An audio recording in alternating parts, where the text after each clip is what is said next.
छोड़ सतगुरु रामपाल जी परमेश्वर जी की जय हो। परमपिता परमात्मा सारी सृष्टि के रचनहार कुल मालिक असंख्य ब्रह्मांडों के स्वामी जगत गुरु तीनों लोकों में प्रवेश करके सबका धारण पोषण करने वाले राजाधीराज आत्माधार नाथों के नाथ देवों के देव महादेव सर्वेश्वर महेश्वर मृत्युंजय अजरो अमर आदि अनादि सनातनी प्रभु जगत पिता जगदीश्वर श्री श्री 1008 की उपाधि के वास्तविक अधिकारी अकाल मूरत शब्द स्वरूपी राम वासुदेव सर्वगतम ब्रह्म परम पूज्य प्रथम पूज्य परम संत परम पुरुष परम धनी परम दयालु सत्य कबीर हक्का कबीर अल्लाहु कबीर अल्लाहु अकबर बाखबर अल्लाह ताला जगत के तारणहार जगत के मुक्तिदाता जगत के जगन्नाथ हारे के सहारे हिंदुओं के राम मुसलमानों के अल्लाह सिखों के वाहिगुरु ईसाइयों के मसीह दया के सागर दयानिधि करुणा के सागर करुणानिधि स्वयंभू परिभू संकट मोचन कष्टहरण मंगल करण दुख भंजन अविगत कबीर निर्विकार निर्विषम परमात्मा अलय अलेख सतगुरु आदि अनादि सतगुरु असली मर्यादा पुरुषोत्तम असली राम असली कृष्ण असली घनश्याम असली मुरारी राजाओं के राजा महाराजाओं के महाराजा शहंशाहों के शहंशाह सम्राटों के सम्राट भगवानों के भगवान अल्लाहों के अल्लाह प्रभुओं के प्रभु मसीहाओं के मसीह सच्चे वाहिगुरु बाबाओं के बाबा पीरों के पीर सेठों के सेठ जगत सेठ सावड़सा सेठ सर्वगुण संपन्न अनंत कोटि कलाओं के स्वामी अनंत कोटि ब्रह्मांडों के नायक योगियों में महायोगी ध्यानियों में महाध्यानी सिद्धों में परम सिद्ध ज्ञानियों में तत्वज्ञानी ब्रह्मज्ञानी महाज्ञानी परम ज्ञानी सर्वश्रेष्ठ ज्ञानी विज्ञानी युवा कबीर समर्थ कबीर असमवात अमित ओझा सच्चे रहनुमा करीम अल्लाह सुभान अल्लाह दुनिया के अंतिम पैगंबर 8 सितंबर 1951 से गांव धनाना जिला सोनीपत हरियाणा भारतवर्ष की पावन भूमि पे प्रकट रियल कल की भगवान श्री नारायण साकार हरि श्री बाबा साहेब नूर अनंत परमात्मा सच्चे दरवेश सच्चे बाखबर संत श्रोमणी सतगुरु रामपाल जी परमेश्वर जी के चरण कमल में साध संगति से जुड़े हुए देश विदेश से आप और हम सभी सत्सेवक भाई बहनों का अनंत कोटि दंडोत प्रणाम। भाई और बहनों, बहुत बड़ी दया बहुत बड़ी मेहर पूरे विश्व पर परम पूज्य परमेश्वर सतगुरु रामपाल जी की, जिनके कर कमल से लिखित पवित्र पुस्तक हिंदू साहिबान नहीं समझे गीता वेद पुराण, इस पुस्तक के ऊपर वीडियो बनाने की श्रृंखला जारी है। इसी श्रृंखला में आज हमारा ये दूसरे नंबर का वीडियो है और यह पवित्र पुस्तक हिंदू साहिबान नहीं समझे गीता वेद पुराण विशेषकर हिंदू समाज से जुड़े भाई बहनों के लिए वरदान सिद्ध होगी अध्यात्म को जानने और पहचानने के मार्ग में। कल के वीडियो में हमने बहुत सारी बातें जानी, विशेषकर सनातनी पूजा क्या होती है, सनातनी पूजा किसे कहते हैं और सनातनी पूजा सतयुग में कितने समय तक सही रूप से चली और उसके बाद कैसे धीरे धीरे विलुप्त होती चली गई। आगे चलकर वही सनातन धर्म अनेक पंथों में विभाजित हो गया, जातियों और संप्रदायों में विभाजित हो गया और वर्तमान समय में सनातनी पूजा पूरी तरह से लुप्त हो चुकी है और पुनः सनातनी पूजा का उत्थान करने के लिए सतलोक से चलकर स्वयं कबीर साहेब सतगुरु रामपाल जी के नाम से धरती पर प्रकट होकर उसी सनातनी पूजा को पुनः लागू कर रहे हैं और निसंदेह 2028 के बाद वह सनातनी पूजा आदि सनातनी पूजा पूरे विश्व में एक बार पुनः लागू होगी। इसके साथ साथ पूज्य गुरुदेव ने हमें बताया कि चारों वेदों में और गीता जी में भक्ति मार्ग का मोक्ष मार्ग का कंप्लीट ज्ञान नहीं है। उसके लिए हमने सूक्ष्म वेद को आधार बनाना पड़ेगा। सूक्ष्म वेद यानी कबीर परमात्मा स्वयं पृथ्वी पर चलकर संत रूप में जब ज्ञान देते हैं उस ज्ञान को लिपिबद्ध कर लिया जाता है, जिसको कबीर वाणी के नाम से भी जाना जाता है। तो 650 साल पहले कबीर परमात्मा सतलोक से चलकर बनारस के काशी शहर में प्रकट हुए थे। 120 वर्ष तक उन्होंने हम आत्माओं को ज्ञान दिया, तत्व ज्ञान दिया। आगे चलकर एक अच्छी आत्मा आदरणीय धर्मदास जी के माध्यम से उस ज्ञान को कबीर सागर नामक पुस्तक में लिपिबद्ध कर लिया गया, जिसको 5वां वेद सूक्ष्म वेद कहते हैं। लेकिन आगे चलकर धीरे धीरे काल प्रेरणा से, काल के द्वारा भेजे गए संतों ने उस कबीर सागर के ज्ञान में भी मिलावट करनी शुरू कर दी, जिस कारण से कबीर परमेश्वर को पुनः आज से लगभग 300 वर्ष पहले गांव छुडानी, जिला झज्जर, हरियाणा में आदरणीय गरीबदास जी के रूप में प्रकट होना पड़ा। एक सांसारिक जीवन उन्होंने जिया। हालांकि परमात्मा कभी किसी माँ के गर्भ से जन्म लेकर नहीं आता है, लेकिन समर्थ उसको कहते हैं जो कुछ भी लीला कर सकता है। तो हम जीव आत्माओं की चरम दृष्टि को धोखा देते हुए कबीर परमेश्वर स्वयं गरीबदास जी के रूप में प्रकट हुए। उन्होंने एक मुँह बोली माँ बनाई, एक मुँह बोला पिता बनाया, और इस अध्यात्म को पुनः उन्होंने जीवित किया। और अंत में सतलोक जाने से पूर्व उन्होंने 24,000 वाणियों से युक्त एक नए सूक्ष्म वेद सदग्रंथ साहिब की रचना करवाई, जिस सूक्ष्म वेद को आधार बनाकर आज सतगुरु रामपाल जी हम आत्माओं को वह ज्ञान समझा रहे हैं। तो आज की वीडियो में भाई और बहनों हम शुरुआत करेंगे कि आदरणीय गरीबदास जी कौन थे, और गरीबदास जी ने जो ज्ञान दिया है उस परमेश्वर के विषय में कि वो परमात्मा कौन है, कैसा है, कहाँ रहता है, कैसे मिलता है, तो इसका प्रमाण हमारे वेदों में, गीता जी में कहाँ कहाँ है। आज हम इन सभी बातों को ध्यानपूर्वक सुनेंगे। तो चलिए शुरू करते हैं गुरुदेव भगवान के आशीर्वाद से। संत गरीबदास जी को 10 वर्ष की आयु में परमात्मा सर्वोपरि लोक सनातन परम धाम यानी सतलोक से आकर गांव छुडानी, जिला झज्जर, हरियाणा में मिले थे। उनकी आत्मा को ऊपर ले गए जहां परमात्मा रहता है। जिस प्रकार कबीर जी 650 साल पहले बेई नदी पर सिख धर्म के प्रवर्तक आदरणीय नानक जी को मिले और नानक जी की आत्मा को शरीर से निकाल कर सतलोक लेकर गए, सचखंड लेकर गए, उन्हें सब कुछ दिखाया, सृष्टि रचना से परिचित करवाया, ब्रह्मा विष्णु महेश के लोक दिखाए, 33 करोड़ देवी देवता दिखाए, पूरी सृष्टि का मैनेजमेंट किस प्रकार से चलता है, उन्हें हर प्रकार की बातों से परिचित करवाकर तीसरे दिन वापस उनके शरीर में बेई नदी के पास छोड़ा।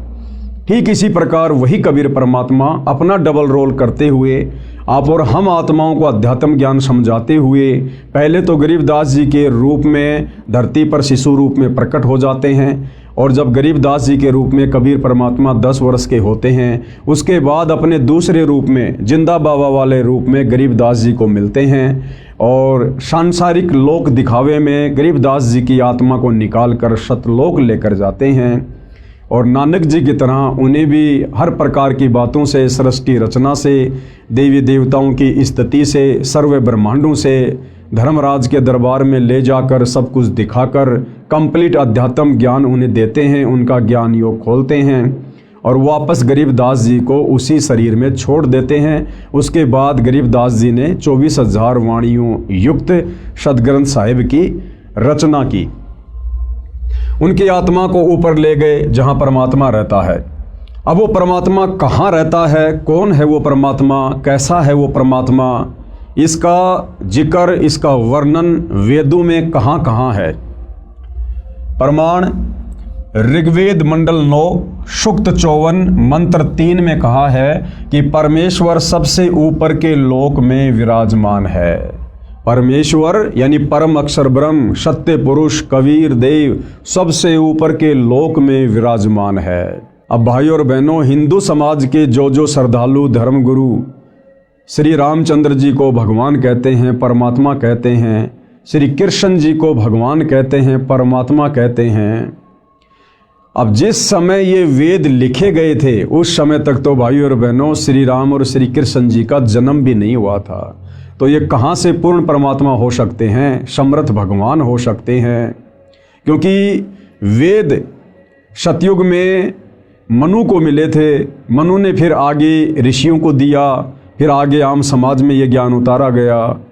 तो वेदों का ज्ञान ब्रह्मा जी के द्वारा अपने वंशजों को सतयुग में दिया गया था, जबकि श्री रामचंद्र जी का जन्म तो त्रेता युग में यानी सतयुग के लाखों वर्ष बाद हुआ था, और श्री कृष्ण जी का जन्म तो अभी ज़्यादा समय नहीं बीता है, लगभग 5,500 वर्ष पहले यानी द्वापर के अंत में श्री कृष्ण जी का जन्म हुआ था।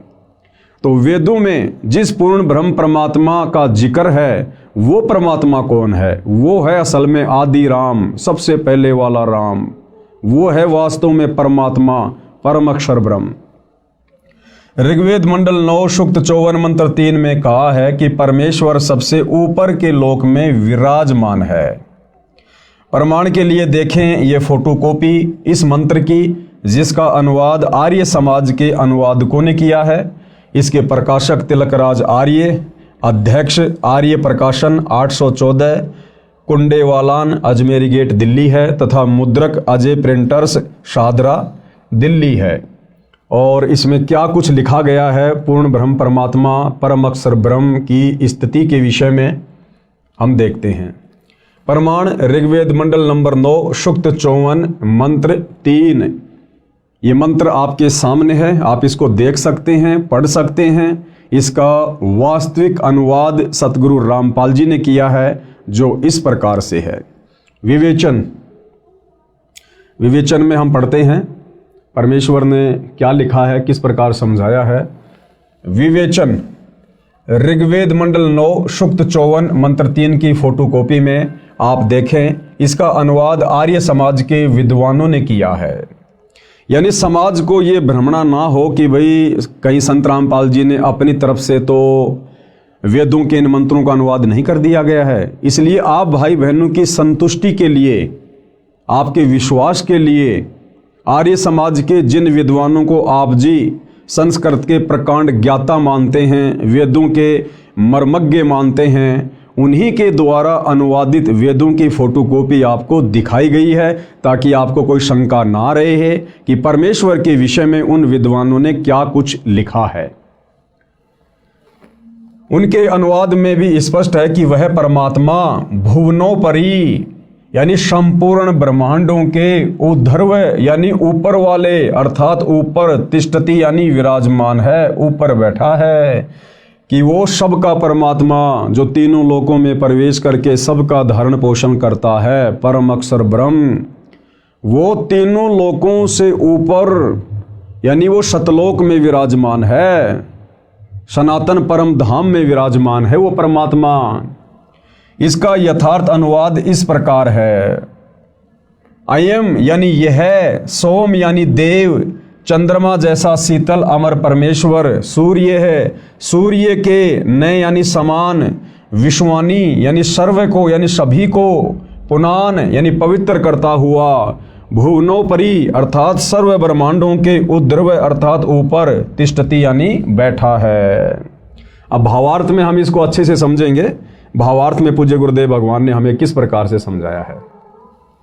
भावार्थ, जैसे सूर्य ऊपर है, क्या कह रहे हैं गुरुदेव भगवान, जैसे सूर्य ऊपर है और अपना प्रकाश तथा उष्णता से सर्व को लाभ दे रहा है। हम सबको पता है कि सूर्य पृथ्वी से करोड़ों किलोमीटर दूर स्थित है, लेकिन सूर्य वहां होते हुए भी पूरी पृथ्वी पर समान रूप से प्रकाश और अपनी उष्णता दे रहा है। इसी प्रकार वो परम अक्षर ब्रह्म, सत्य पुरुष कबीर परमात्मा सबसे ऊपर के लोक में, सनातन परम धाम में, सतलोक में, सचखंड में बैठकर भी अपनी शक्ति से वो परमेश्वर सबका पालन पोषण करता है, सबके कार्य उनके कर्मानुसार सिद्ध करता है। जैसे सूर्य ऊपर है और अपना प्रकाश तथा उष्णता से सभी को लाभ दे रहा है, इसी प्रकार यह अमर परमेश्वर, अमर यानी जिसका कभी विनाश नहीं होता है, कबीर परमेश्वर कभी विनाश में नहीं आते, वे अकाल मूर्त हैं, काल उनको नष्ट नहीं कर सकता। इसी प्रकार यह अमर परमेश्वर जिसका ऊपर के मंत्र में वर्णन किया है, सभी ब्रह्मांडों के ऊपर बैठा है। कबीर परमेश्वर जी ने संत गरीबदास जी को उसी परमेश्वर ने ऊपर ले जाकर पुनः पृथ्वी पर छोड़ा था।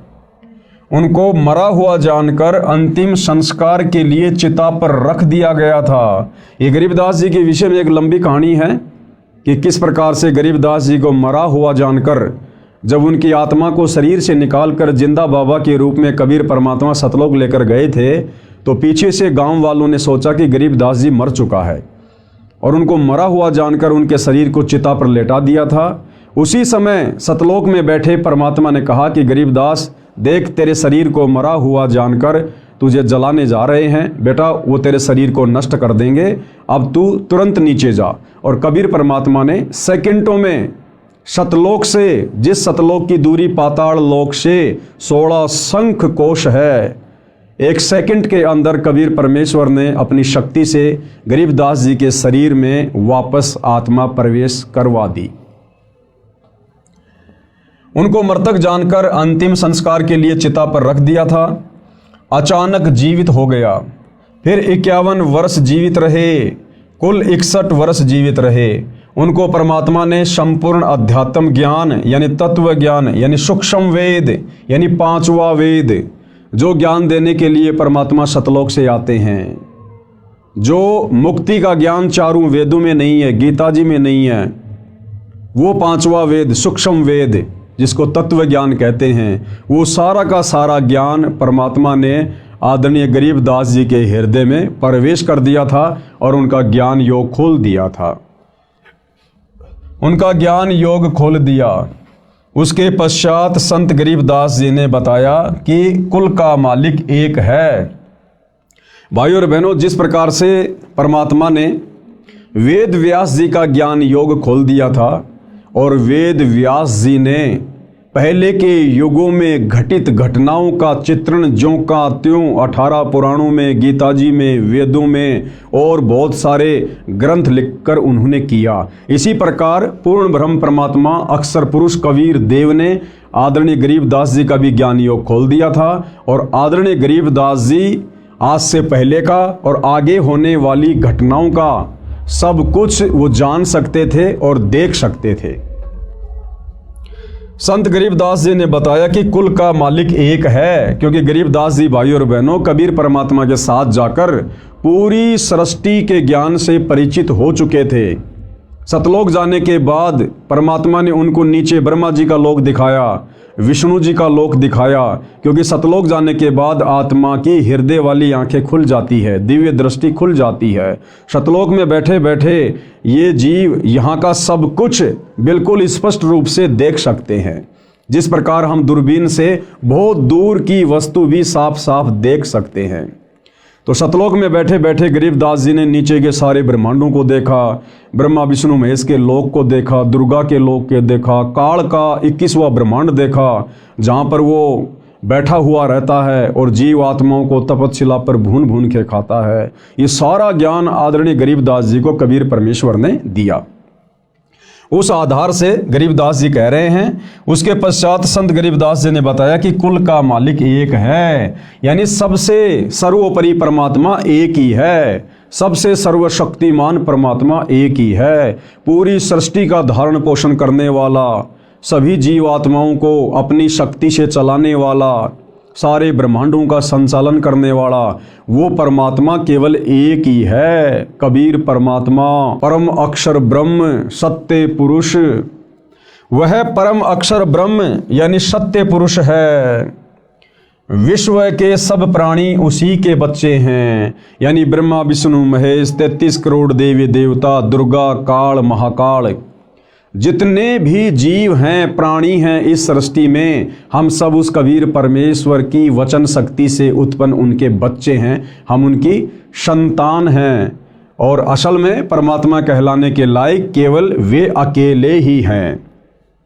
विश्व के सब प्राणी उसी के बच्चे हैं। वर्तमान के धर्म गुरुओं ने धर्म की दीवारें भ्रम के कारण खड़ी कर दी हैं। वर्तमान के धर्म गुरुओं ने धर्म की दीवारें नादानी में, तत्व ज्ञान के अभाव में, सच्चे सतगुरु की शरण के अभाव में खड़ी कर दी हैं।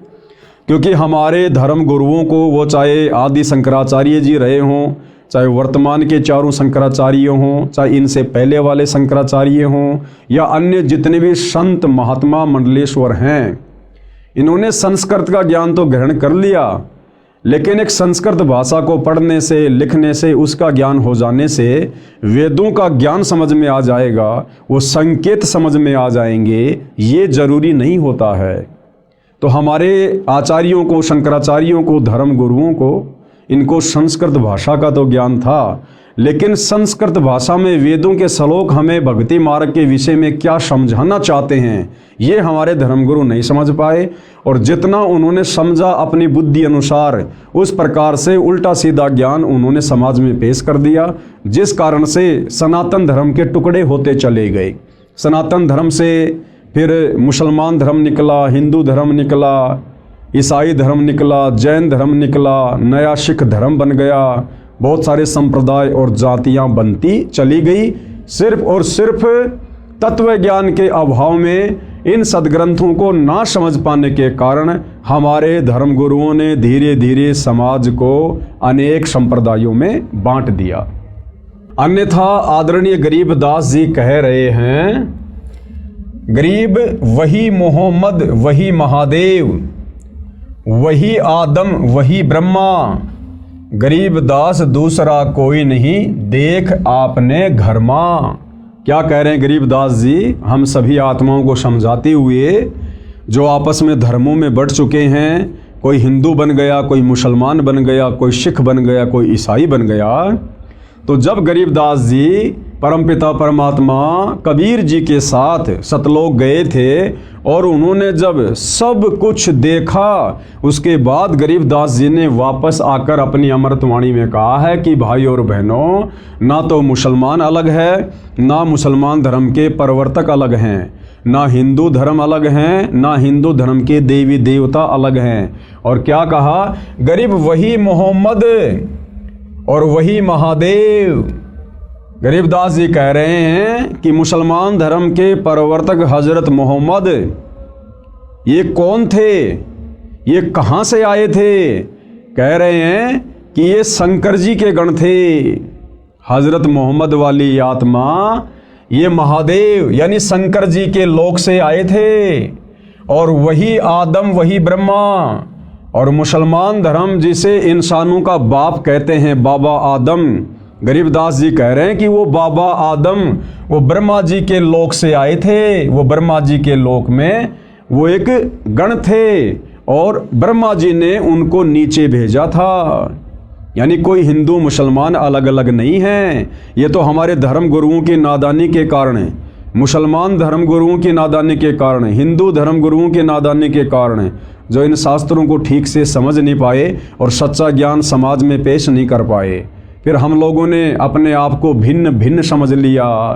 तो गरीबदास जी कह रहे हैं कि मोहम्मद कहो चाहे महादेव कहो, एक ही बात है। यानी महादेव के लोक से हजरत मोहम्मद जी आए थे, और आदम कहो चाहे ब्रह्मा जी कहो, एक ही बात है। क्यों? क्योंकि ब्रह्मा जी के लोक से बाबा आदम की आत्मा आई थी।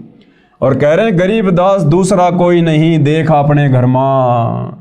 गरीबदास जी कह रहे हैं कि जो सत भक्ति मुझे कबीर परमात्मा ने प्रदान की, तुम भी वही भक्ति करो सच्चे सतगुरु से लेकर। और जब तुम सत भक्ति करोगे मर्यादा में रह के, परमात्मा तुम्हारी दिव्य दृष्टि खोलेगा और तुम्हें फिर दूध का दूध और पानी का पानी हो जाएगा। जब हम इस शरीर से भक्ति करना शुरू करेंगे, परमात्मा इसी शरीर में दिखा देंगे। ऊपर के लोकों की सारी रचना संरचना, वहाँ की व्यवस्था, हमें वास्तविक उस आदि सनातन पंथ का पुनः ज्ञान होगा। अर्थात संत गरीबदास जी ने कहा है कि हजरत मोहम्मद जी शिव लोक से आई आत्मा थे, इसलिए मुसलमान धर्म का प्रवर्तक भी परमात्मा शिव की खास आत्मा है। भाई और बहनों, यहाँ शिव जी के लिए गरीबदास जी ने परमात्मा शब्द का प्रयोग किया है, क्योंकि ये ब्रह्मा विष्णु महेश, ये एक ब्रह्मांड में 3 लोकों के स्वामी हैं। आप इनको 3 लोकों के यानी पृथ्वी, पाताल और स्वर्ग, इन लोकों के परमात्मा भी कह सकते हैं, इनको भगवान भी कह सकते हैं, इनको साहिब भी कह सकते हैं। परंतु ये सारी सृष्टि के परमात्मा नहीं है। जिस प्रकार हम एक थानेदार को भी साहिब शब्द से संबोधित करते हैं, हम डीआईजी को भी साहिब कहते हैं, फिर प्रधानमंत्री और राष्ट्रपति को भी हम साहिब शब्द से संबोधित करते हैं। लेकिन उनकी शक्ति में कितना अंतर हैं सभी साहिब अपने अपने क्षेत्र के, लेकिन उनकी शक्तियों में दिन और रात का अंतर है।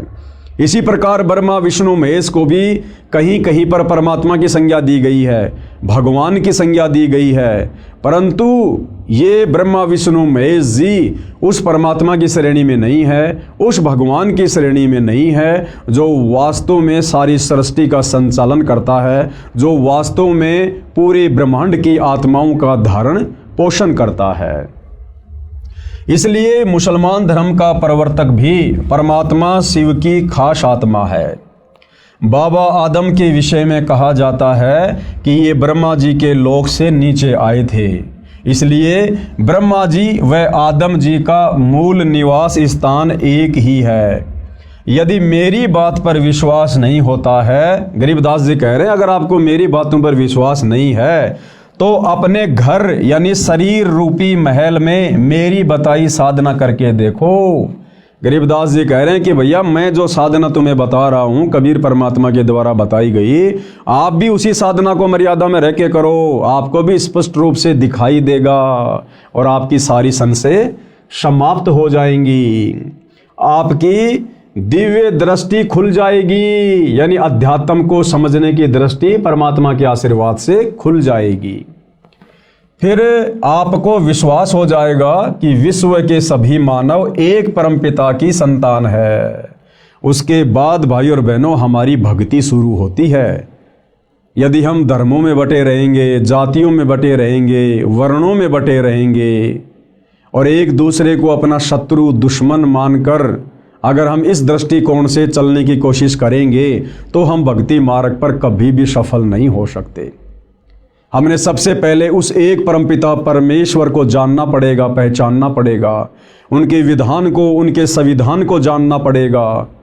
उसके बाद हम निर्विरोध रूप से ये भक्ति कर सकते हैं, निसंशय होकर हम ये भक्ति कर सकते हैं। अन्यथा हमेशा हमारे मन में काल प्रेरणा से शंकाओं के बीज पनपते ही रहेंगे। विचार करो, मुसलमान धर्म की शुरुआत यानी स्टार्टिंग हजरत ईसा जी के जन्म से लगभग 450 वर्ष पश्चात हुई है, यानी आज से लगभग 2500 वर्ष पहले ईसाई धर्म के प्रवर्तक हजरत ईसा जी का जन्म हुआ था और हजरत ईसा के जन्म के लगभग 450 वर्ष बाद मुसलमान धर्म के प्रवर्तक हजरत मोहम्मद जी का जन्म हुआ था। उसके बाद इस्लाम धर्म की शुरुआत हुई थी। आदि शंकराचार्य जी का जन्म ईसा जी से 508 वर्ष पहले हुआ था और जो आदि शंकराचार्य थे उनका जन्म ईसाई धर्म के प्रवर्तक हजरत ईसा जी से लगभग 508 वर्ष पहले हुआ था और आदि शंकराचार्य जी ने ही हिंदू धर्म की नींव डाली थी। आदि शंकराचार्य जी का जन्म ईसा जी से 508 वर्ष पहले हुआ, जिसने सनातन धर्म यानी पंथ को हिंदू नाम भी दिया। आदि शंकराचार्य ने देवी देवताओं की पूजा का विधान बताकर, जो देवी देवताओं की पूजा शास्त्रों के विरुद्ध है, उन्होंने उसी सनातन धर्म को हिंदू धर्म का नाम दिया। सनातन धर्म यानी हिंदू नाम भी दिया। मूर्ति पूजा, देवी देवताओं की पूजा पर आधारित कर दिया।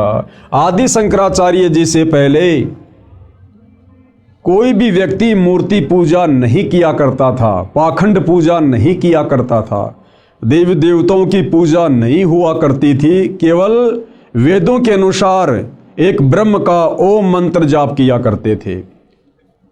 लेकिन आदि शंकराचार्य जी ने सनातन धर्म यानी उस पंथ को फिर हिंदू नाम भी दिया और मूर्ति पूजा, देवी देवताओं की पूजा पर समाज को आधारित कर दिया। सनातन धर्म सतयुग से चला आ रहा है, इसलिए हजरत ईसा जी, हजरत मूसा जी, हजरत आदम जी तथा हजरत मोहम्मद जी के जीव पहले सनातनी थे। सनातन धर्म सतयुग से चलता हुआ आ रहा है। सतयुग से कैसे? यानी हमारे जितने भी पूर्वज थे वो सभी वेदों के अनुसार साधना किया करते थे, धर्म कर्म किया करते थे। और जो व्यक्ति वेदों के अनुसार साधना करते हैं उनको सनातनी कहते हैं, सनातनी। तो ये जो सनातनी पूजा है ये सतयुग से चलती हुई आ रही थी।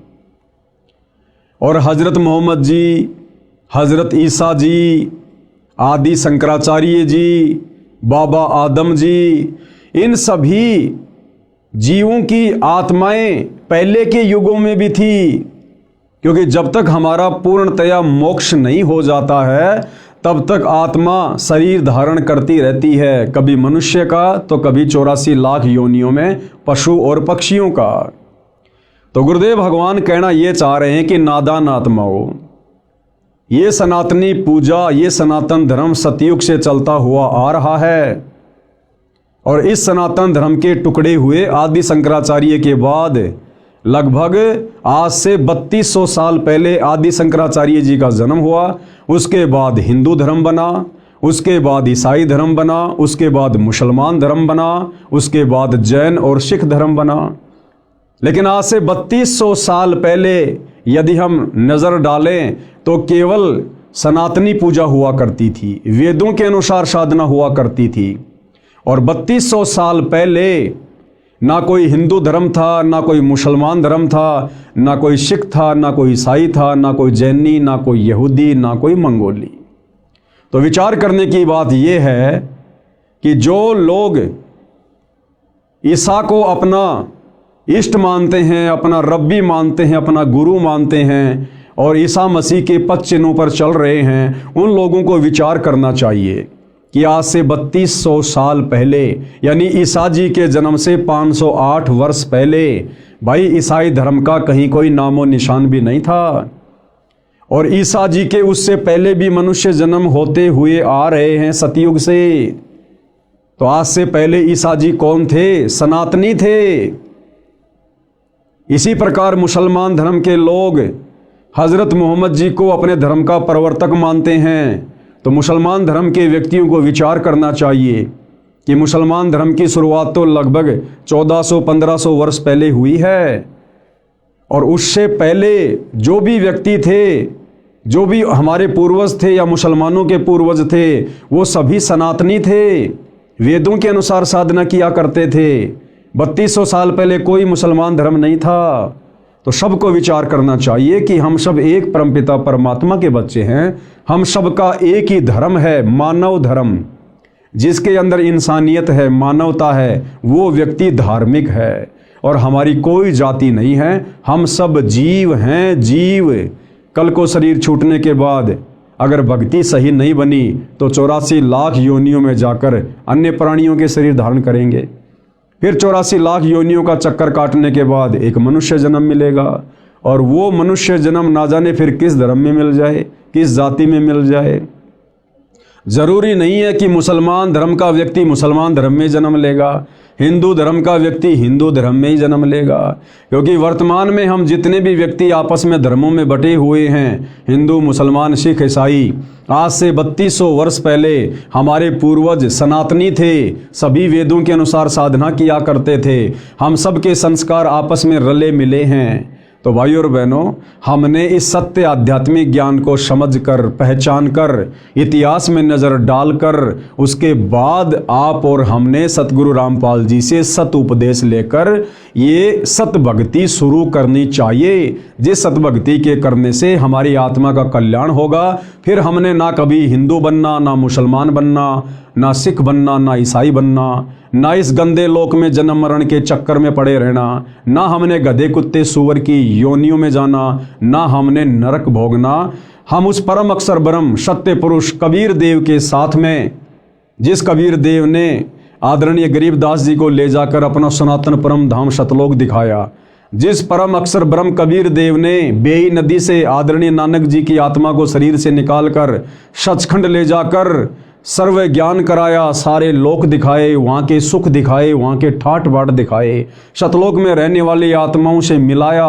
उनके कितने सुंदर शरीर हैं, कैसा उनका परिवार है, कितने वहाँ पर ठाट बाट है। उसके बाद नानक जी ने नीचे आकर बखूबी उसका वर्णन किया और गरीबदास जी ने भी किया। तो इस प्रकार से भाई और बहनों, वर्तमान में हमने पुनः सनातन की ओर चलना होगा, हमने उसी सनातनी पूजा को अपनाना होगा और तभी आप और हमारा मोक्ष संभव है। अन्यथा खाली जुबान से सनातन की बात करने वाले वर्तमान के साधु संत महात्मा, इनको भाई और बहनों सनातन के सह का भी ज्ञान नहीं है। तो क्या कह रहे हैं गुरुदेव भगवान? इसलिए विश्व के सब प्राणी एक परमात्मा के बच्चे हैं, कबीर परमात्मा के बच्चे हैं, उस परम अक्षर ब्रह्म के बच्चे हैं, सत्य पुरुष के बच्चे हैं। हम जितनी भी आत्माएं हैं, ब्रह्मा विष्णु महेश से लेकर गधे कुत्ते सूअर हम इंसान, हम सब उसी एक परमपिता परमेश्वर के बच्चे हैं। आगे पूज्य गुरुदेव भगवान क्या कह रहे हैं अपने विषय में जानकारी देते हुए? मेरा यानी रामपाल दास का विचार यह है कि जीव हमारी जाति है, मानव धर्म हमारा, हिंदू मुस्लिम सिख ईसाई धर्म नहीं कोई न्यारा। गुरुदेव भगवान क्या कह रहे हैं कि जीव हमारी जाति हैं, कि भाई हम सब जीव हैं। आज भले कोई प्रधानमंत्री बना है, कोई राष्ट्रपति बन के बैठा है, या ऊपर के लोकों में देवी देवता बन के बैठे हैं, ब्रह्मा विष्णु महेश की पोस्ट पर बैठे हैं, हम सब जीव हैं। जब कल को ब्रह्मा विष्णु महेश का समय पूरा होगा, जब उनकी वो गद्दी छीन ली जाएगी काल के द्वारा, फिर उनको नीचे के लोकों में पटका जाएगा, वो भी आप और हमारी तरह साधारण से मनुष्य का जीवन जिएंगे। और यदि उस मनुष्य जीवन में उनको सच्चा सतगुरु नहीं मिला, तो फिर से उन्हीं ब्रह्मा विष्णु महेश जी की आत्माओं को 84 लाख योनियों में गधे कुत्ते के शरीरों में कष्ट भोगना पड़ेगा।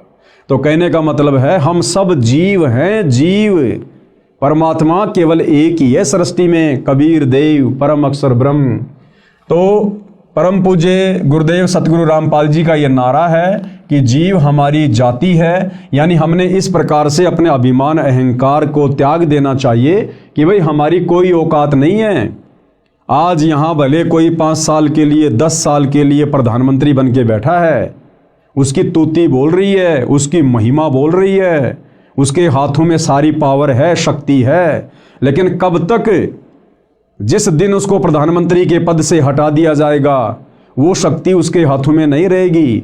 और जिस दिन उसका शरीर छूट जाएगा, उसकी मृत्यु हो जाएगी, फिर यम के दूत उसकी गर्दन पकड़ कर लेके जाएंगे, यदि उस प्रधानमंत्री ने सच्चा सतगुरु बनाकर सत भक्ति नहीं की तो। और फिर वो जीव संज्ञा में आ जाएगा, फिर उसको नरक भी भोगना पड़ेगा, उसको 84 लाख योनियों में पशु पक्षियों के जन्म भी भोगने पड़ेंगे। इसलिए गुरुदेव कहते हैं कि अजीव ने कभी भी अभिमान नहीं करना चाहिए।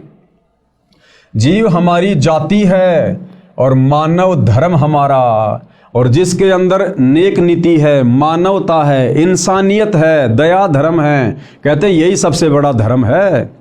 ये हिंदू मुस्लिम सिख ईसाई ये कोई धर्म नहीं है, ये तो हमारे धार्मिक गुरुओं की नादानी के कारण आपस में समाज बटा हुआ है और हमने एक दूसरे को अपना शत्रु मान लिया है।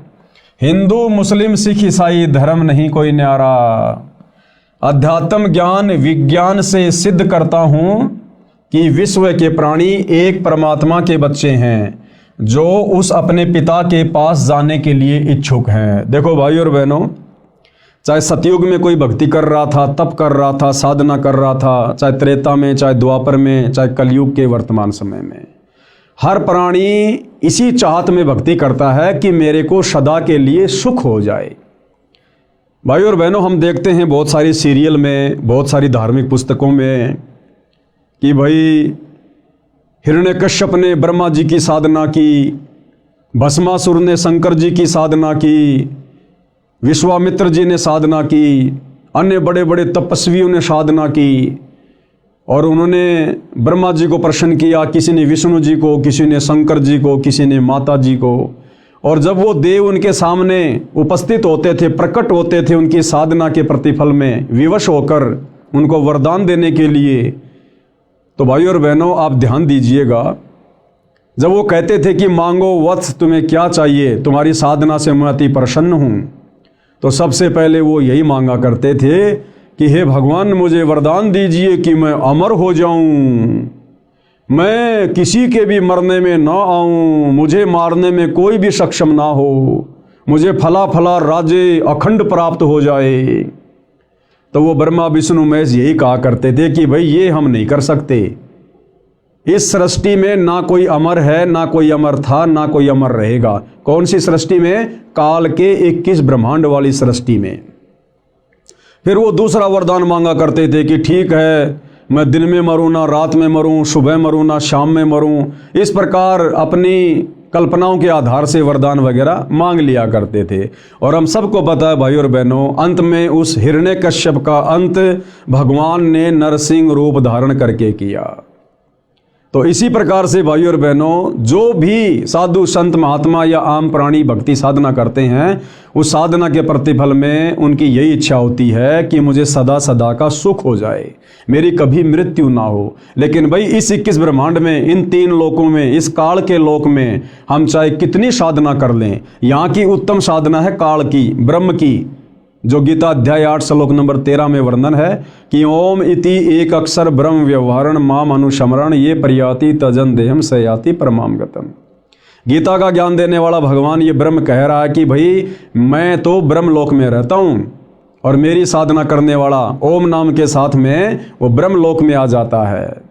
और गीता अध्याय 8 श्लोक नंबर 16 में फिर कह रहा है कि ब्रह्म लोक पर्यंत सर्व प्राणी पुनरावर्ती में हैं। यानी मेरे ब्रह्म लोक में आकर भी ये जीवात्मा अमर नहीं है, सदा का सुख नहीं भोग सकती, वहाँ से भी इसको नीचे जाना पड़ेगा। जब इसकी भक्ति कमाई समाप्त हो जाएगी, फिर ये लक 84 में जाएगा, गधा कुत्ता सुअर बनेगा, जन्मेगा, मरेगा। तो भाई और बहनों, वो परम शांति कहाँ मिलेगी? वो शाश्वत स्थान कहाँ है जहाँ जाने के बाद फिर कभी हमारी मृत्यु नहीं होती है, कभी हमसे वो सुख छीने नहीं जाते हैं? वो है सतलोक, सचखंड। तो क्या कह रहे हैं गुरुदेव भगवान कि विश्व के प्राणी एक परमात्मा के बच्चे हैं, यानी कबीर परमात्मा के, परम अक्षर ब्रह्म के, जो उस अपने पिता के पास जाने के इच्छुक हैं, उसी के पास जाने के लिए भिन्न भिन्न भक्ति के उपाय कर रहे हैं। कोई मंदिर में जाता है, कोई मस्जिद में जाता है, कोई चर्च में, कोई गुरुद्वारे में। अब संत गरीबदास जी की वाणी के आधार से विश्व के मानव की एकता को जानते हैं। संत गरीबदास जी की उपरोक्त वाणी का भावार्थ है कि विश्व के सब मानव, स्त्री या पुरुष, शरीर की संरचना एक समान है। यानी विश्व में जितने भी मानव शरीरधारी प्राणी हैं, स्त्री या पुरुष या किन्नर, तो गुरुदेव भगवान कह रहे हैं कि सबके शरीर की रचना एक समान है। हिंदू का भी नाक यही मिलेगा, मुसलमान का भी यही मिलेगा। हिंदू की भी 2 आंखें हैं, मुसलमानों की भी 2 आंखें हैं। हिंदू का शरीर भी एक समान है, मुसलमान का शरीर भी एक समान है। हिंदुओं की माता बहनों की शरीर की रचना भी एक जैसी है, मुसलमानों की माता बहनों की शरीर की रचना भी एक जैसी है। और हिंदुओं के शरीर में भी देवी देवताओं का वास है, कमल चक्र बने हुए हैं। मुसलमानों के शरीर में भी देवी देवताओं का वास है, कमल चक्र बने हुए हैं। सबके शरीर की रचना एक समान है। फिर भला हम अलग अलग कैसे हुए? हम सबको उत्पन्न करने वाला, बनाने वाला एक ही परमात्मा है। हम एक ही परमेश्वर की संतान हैं। भले वर्तमान में अज्ञानता के कारण हम उसे भिन्न भिन्न नामों से जानते हैं। जैसे कोई कहे मारो राम बड़ो है, कोई कहे खुदाई रे, कोई कहे ईसा मसीह बड़ो है, ये बाटा रहे लगाई रे। मुसलमान कहते हैं हमारा अल्लाह बड़ा है, हिंदू कहते हैं हमारा राम बड़ा है, ईसाई कहते हैं हमारा ईसा मसीह बड़ा है। कहते हैं हम तो नादान बच्चों की तरह अपने एक परमपिता परमेश्वर को आपस में बांटे हुए हैं, असल में वो एक ही है। संत गरीबदास जी की उपरोक्त वाणी का भावार्थ है कि विश्व के सब मानव, स्त्री पुरुष के शरीर की रचना एक समान है। प्रत्येक मानव, स्त्री पुरुष के शरीर में कमल दल यानी कमल चक्र बने हैं। मानव शरीर में ही मोक्ष प्राप्त किया जा सकता है। मोक्ष प्राप्ति यानी उस लोक में जाने का एक ही मार्ग है। कौन से लोक में? सतलोक में जाने का एक ही मार्ग है, एक ही रास्ता है, एक ही भक्ति है, जिसमें परमात्मा यानी परम अक्षर ब्रह्म कबीर देव निवास करता है। वह स्थान वह परम पद है जिसके विषय में गीता अध्याय 15 श्लोक 4 में वर्णन है। कहा है कि तत्व ज्ञान प्राप्त होने के पश्चात, यानी गीता अध्याय 4 श्लोक 34 में गीता का ज्ञान देने वाला भगवान जो अर्जुन को कह रहा था कि अर्जुन, अगर तुझे उस परम पद की खोज करनी है, तुझे यदि उस शाश्वत स्थान में जाना है, सदा सदा का सुख भोगना है, तो तू किसी तत्वदर्शी संत की खोज कर ले। उस तत्वदर्शी संत को प्रसन्न कर, उसको दंडवत कर, उसके बाद वो तत्वदर्शी संत तुझे तत्व ज्ञान का उपदेश करेगा। तो ये वही बात यहाँ कही जा रही है। गीता अध्याय 15 श्लोक 4 में कहा है कि तत्व ज्ञान प्राप्त होने के पश्चात परमेश्वर के उस परम पद की खोज करनी चाहिए। परमेश्वर कौन? कबीर जी, परम अक्षर ब्रह्म सत्य पुरुष। और उनका वो परम पद क्या है? सतलोक, सचखंड। कहते हैं फिर उस सचखंड की खोज करनी चाहिए, जहां जाने के पश्चात साधक यानी भगत फिर लौटकर संसार में कभी नहीं आते। यानी उस तत्वदर्शी संत के बताए अनुसार साधना करके ये प्राणी फिर वापस जन्म मरण में इस लोक में नहीं रहता है, गधा कुत्ता सुअर नहीं बनता है, दुख नहीं भोगेगा सदा सदा के लिए। जैसे आदरणीय नानक जी सतलोक को देख कर आए थे, आदरणीय गरीबदास जी देख कर आए थे, और भी बहुत सारे महापुरुष देख कर आए थे, और उन्होंने वहाँ का बखूबी वर्णन किया।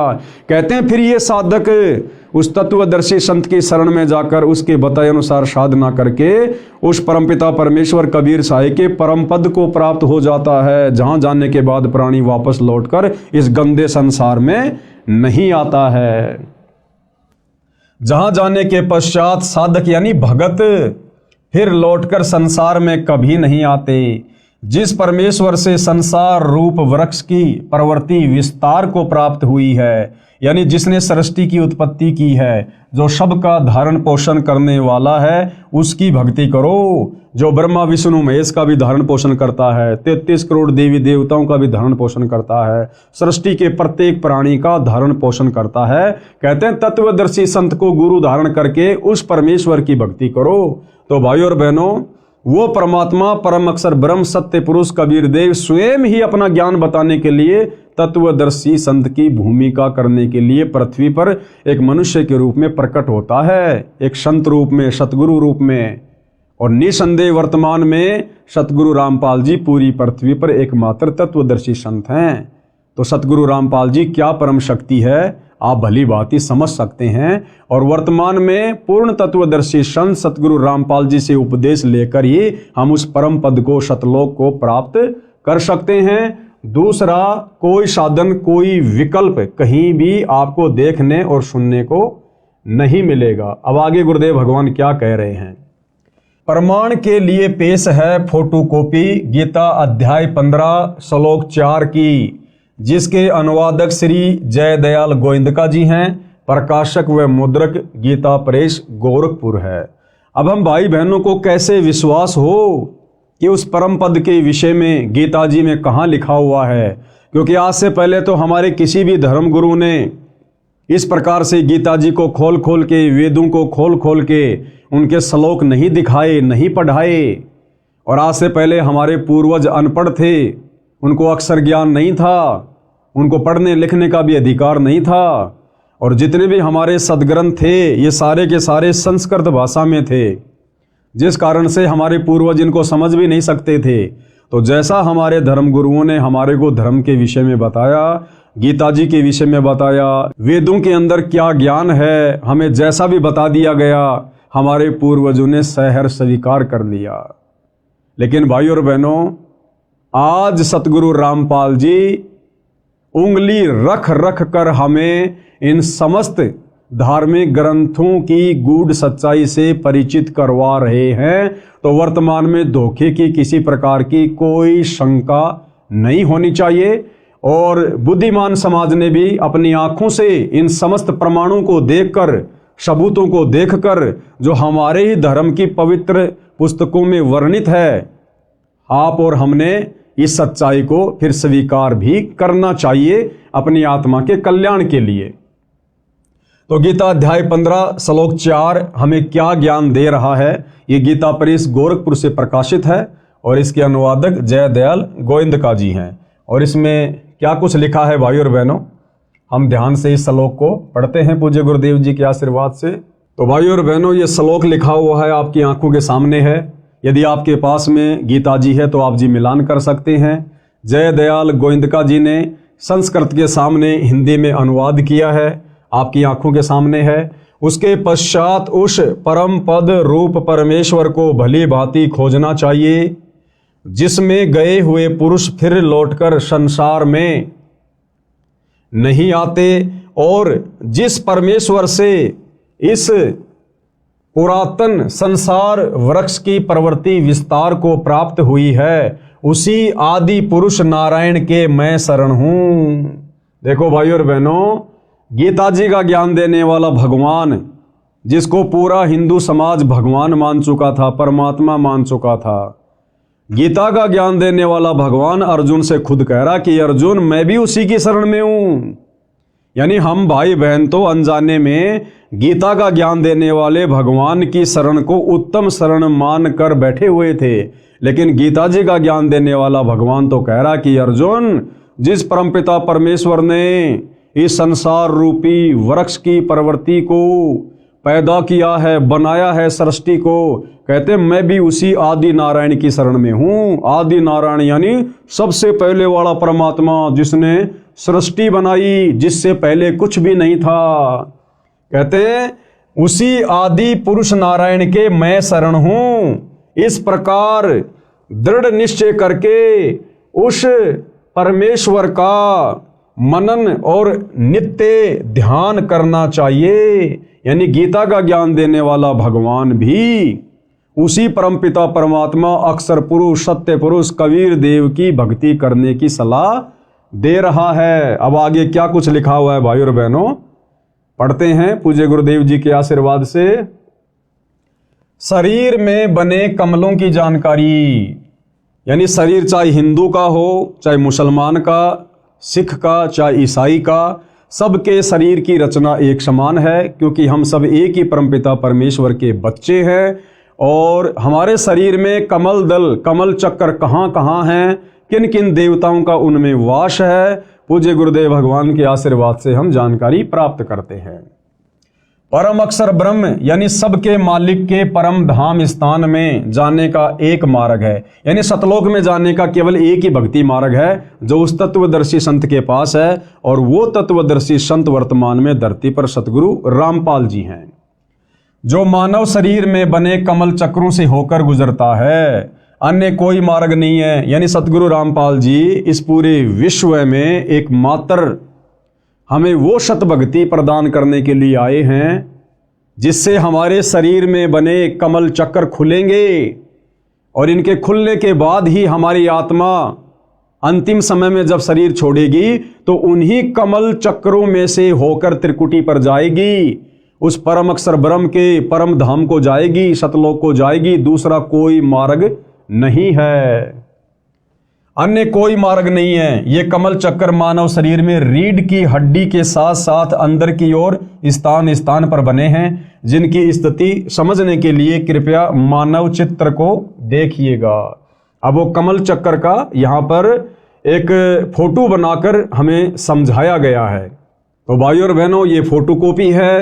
हिंदू, मुसलमान, सिख, ईसाई यानी पूरे विश्व के जितने भी मानव शरीरधारी प्राणी हैं, स्त्री या पुरुष, उन सब के शरीर की रचना सेम टू सेम है। सभी के शरीर के कमल चक्र में इन देवी देवताओं का वास है, जिनके नाम, गांव, पते सब कुछ इनके आगे लिखे हुए हैं। कौन से चक्र में कौन से देवता का वास है, कौन से दल में कौन से देवता का वास है।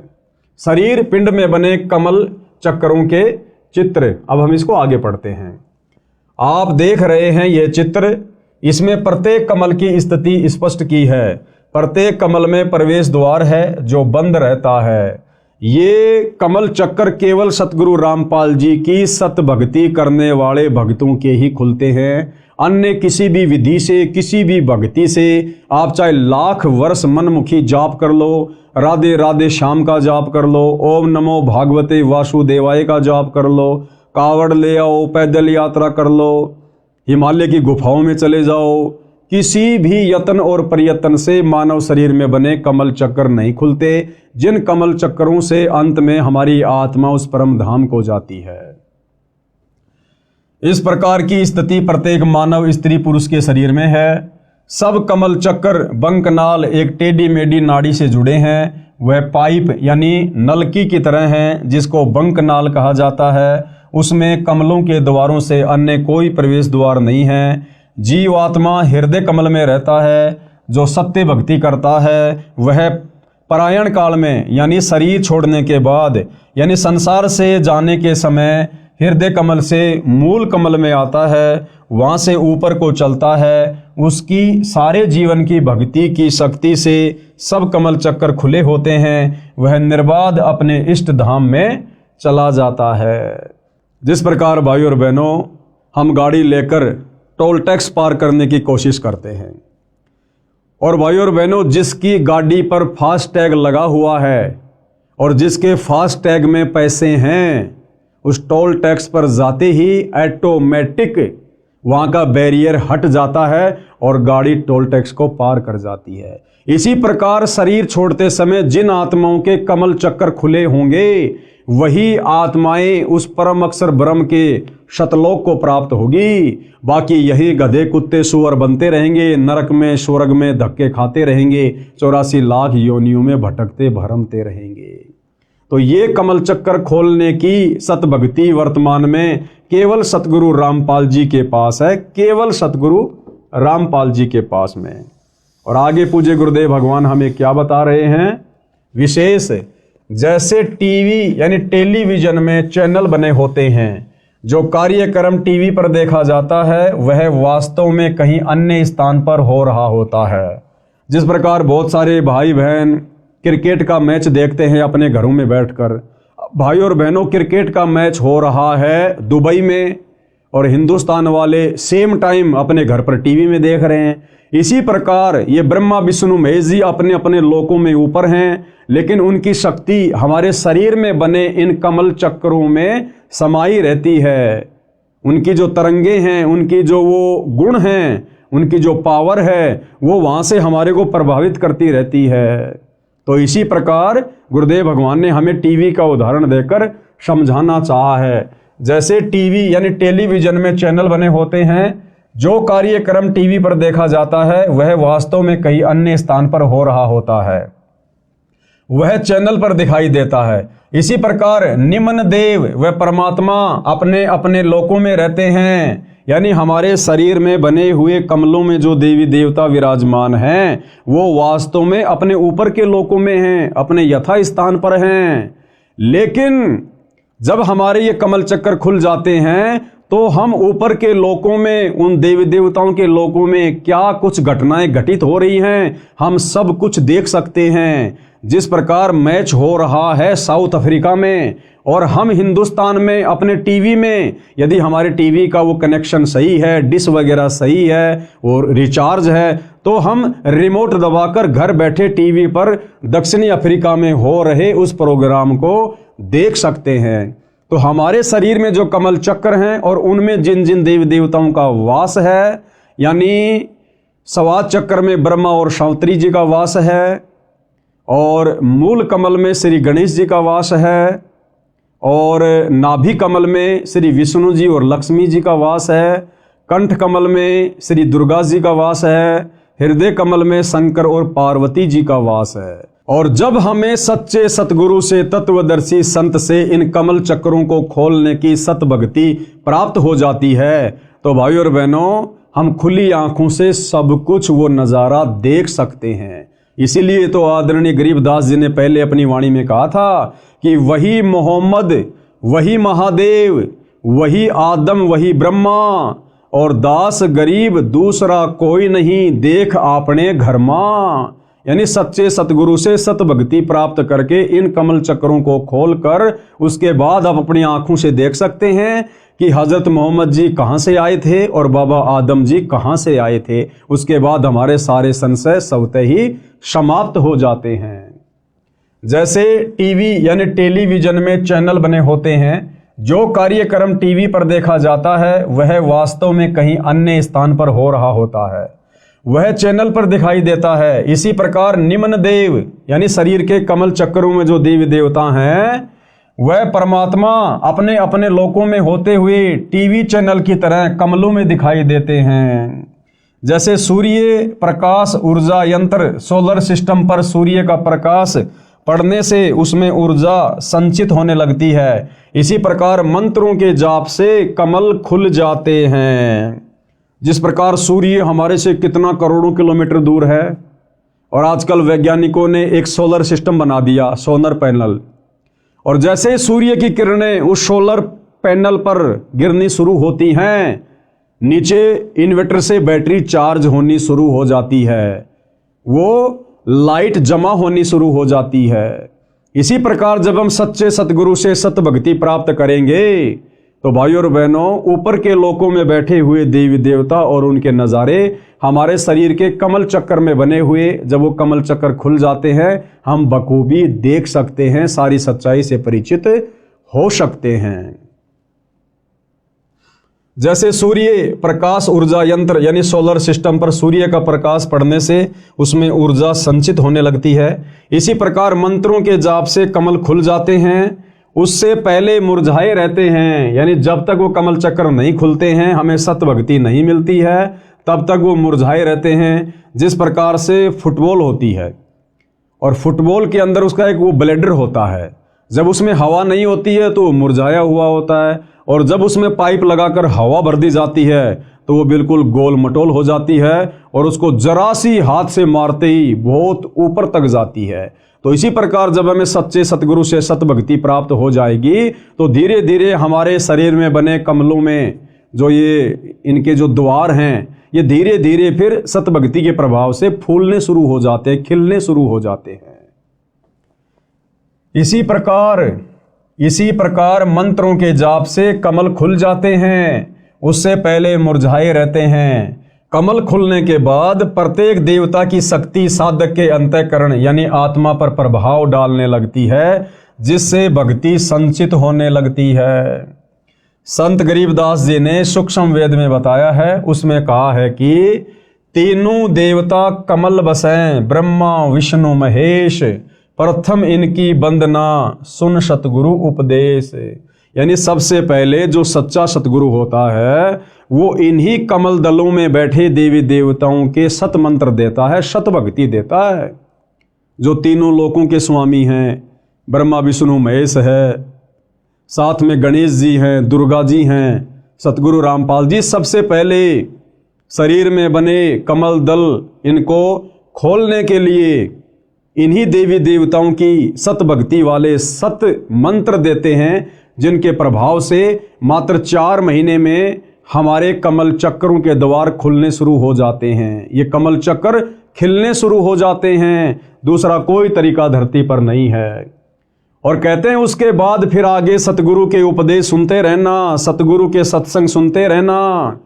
उसके बाद फिर हमें पता चलेगा कि ब्रह्मा विष्णु महेश की भक्ति तो बहुत ही निम्न स्तर की है, ये तो शुरुआती भक्ति है, इसके ऊपर तो और बहुत सारी परम शक्तियां हैं। फिर आगे हमें सतगुरु रामपाल जी से उनके भी सत भक्ति मंत्र मिलेंगे, उनके द्वार खोलने के भी मंत्र मिलेंगे, और जब हमें सारी प्रोसीजर मिल जाएगी तब हम उस परमपिता परमेश्वर परम अक्षर ब्रह्म के परम धाम में जाएंगे, शतलोक में जाएंगे।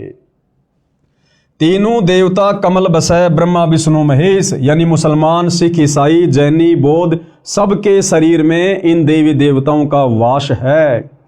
और प्रथम इनकी वंदना यानी सतगुरु जो मंत्र देगा उस आधार से हमने इनकी वंदना करनी है, इनकी पूजा नहीं करनी। पूजा तो केवल एक परमपिता परमात्मा की करनी है, लेकिन सतगुरु हमें जो प्रोसीजर देगा यहाँ से पार होने की, उसमें शुरुआती प्रोसीजर है ब्रह्मा विष्णु महेश की साधना करना, इनकी भक्ति करना, और पूजा हमने साथ साथ में परम अक्षर ब्रह्म की ही करनी पड़ेगी। प्रथम इनकी वंदना फिर सुन सतगुरु उपदेश, फिर आगे का ज्ञान सतगुरुदेव जी बताते हैं।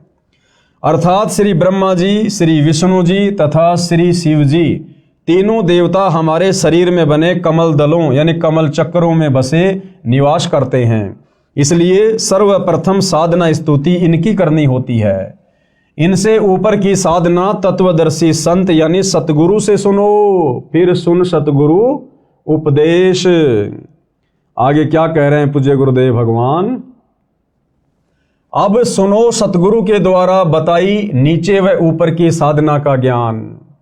सबसे पहले हमारे मनुष्य शरीर में, चाहे स्त्री का हो या पुरुष का हो, उसमें कौन से कमल चक्र कहाँ हैं, उन कमल चक्रों में किन किन देवताओं का या देवियों का वास है, अब ये विस्तार से समझाया जा रहा है, बताया जा रहा है।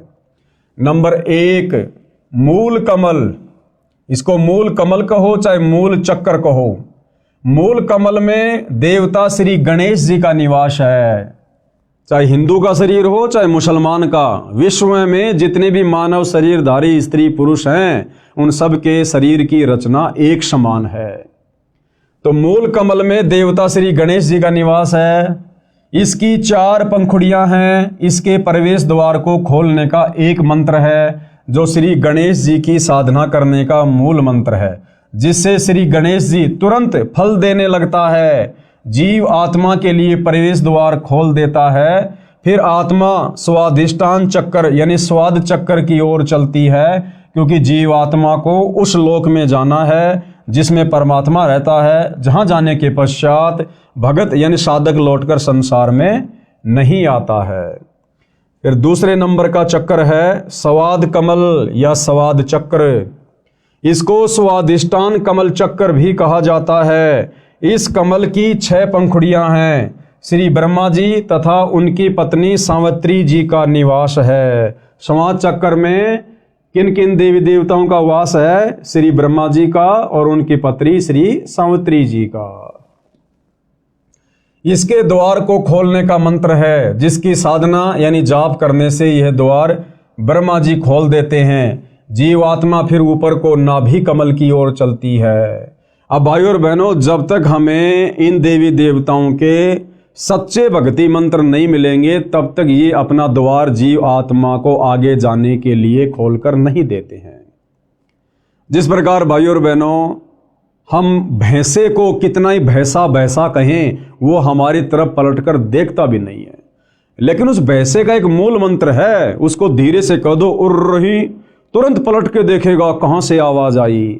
जिस प्रकार एक कुत्ता होता है, हम उसको कितना ही कहें कुत्ता कुत्ता, एक कुत्ता ले रोटी, एक कुत्ता, वो कुत्ता बिल्कुल नहीं देखता, लेकिन उसका एक बीज मंत्र है। धीरे से उसको कह दो त्योल त्योल या तुरंत देखेगा वो कुत्ता, क्योंकि उस वाणी से वो प्रभावित होता है, आकर्षित होता है कि मुझे कौन पुकार रहा है। इसी प्रकार भाइयों और बहनों, वर्तमान में पूरा का पूरा हिंदू समाज, मुसलमान समाज, सिख और ईसाई समाज, इनके धर्मगुरुओं ने जैसे भी शास्त्र विरुद्ध साधना इन भाई बहनों को दी हुई है, इस साधना से हमारे शरीर में बने कमल चक्रों में इन देवी देवताओं के द्वार नहीं खुल सकते। खाली राधे राधे बोलने से, हरे रामा हरे कृष्णा करने से, जय गणेश देवा करने से, ओम जय जगदीश हरे करने से, ये तो इनके नाम है। जैसे भैंसे को भैंसा भैंसा को नहीं देखेगा, कुत्ते को कुत्ता कुत्ता को नहीं देखेगा, इसी प्रकार आप इन देवी देवताओं के कितने भी नाम जपो, ये आपकी तरफ ध्यान भी नहीं देंगे। परंतु इन देवी देवताओं को पुकारने के, इनको आकर्षित करने के कुछ मूल मंत्र हैं, बीज मंत्र हैं, जो केवल वर्तमान में धरती पर सतगुरु रामपाल जी के पास हैं। और जब हम उन मंत्रों का जाप करेंगे तो ये हमारे लिए वो द्वार भी खोल देंगे, और ये हमारी हर आवश्यकता को परमपिता परमेश्वर जी के आशीर्वाद से पूरा करेंगे, पूरा। तीसरा है नाभि कमल, नाभि चक्र। इसकी 8 पंखुड़ियां हैं। इसमें श्री विष्णु जी तथा इनकी पत्नी श्री लक्ष्मी जी का निवास है। इसका द्वार भी बंद रहता है। इसे खोलने का भी एक मंत्र है, जिसका जाप करना होता है, जो इन देव देवी को शीघ्र प्रभावित यानी प्रसन्न कर देता है। ये भी जीवात्मा के लिए द्वार खोल देते हैं। फिर जीवात्मा हृदय कमल की ओर ऊपर को चलती है।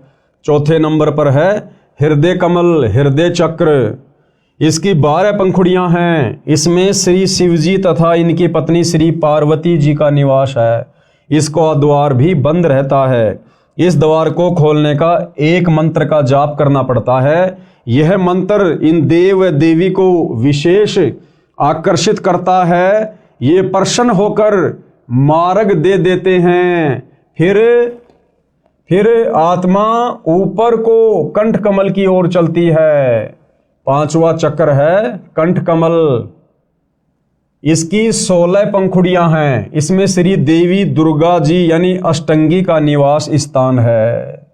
जो भाई बहन माता जी के नवरात्रि करते हैं, मंदिरों में जाते हैं, जागरण करते और करवाते हैं, इस विधि से तो लाख जन्म भी माता जी प्रसन्न नहीं होती, उल्टा रुष्ट होती है। और ना ही शरीर में बना माता जी का वो चक्कर खुलता है।